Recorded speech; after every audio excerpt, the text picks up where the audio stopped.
वज़ीर आला के मुशीर नासिर असलम वानी ने बुध के रोज़ कहा कि जम्मू कश्मीर को रियासती दर्जा बहाल करना तमाम सियासी जमातों का मुश्तरका मकसद होना चाहिए और इसके लिए इत्तेहाद ज़रूरी है, न कि बिखरी हुई सियासी सफ़ें।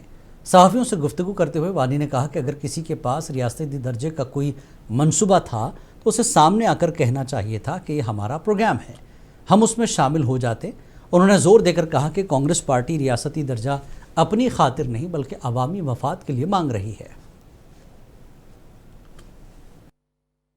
ऐसी बात है, उनको आना चाहिए। अगर उनका कोई प्लान है, कोई स्टेटहुड हम अलग अपने लिए नहीं मांग रहे और कांग्रेस अपने लिए नहीं मांग रही, ये मिलजुल के चलना चाहिए था।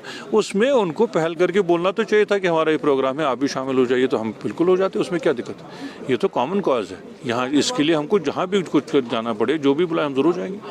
ये गिनती भी खत्म होगी, तीसरा है, चौथा है, पांचवा है, आप पहले तय करें कौन सा फ्रंट है। यहाँ ने कहा, आपको मैंने सुना है, मतलब ये फ्रंट हमेशा कोई, जब से मैं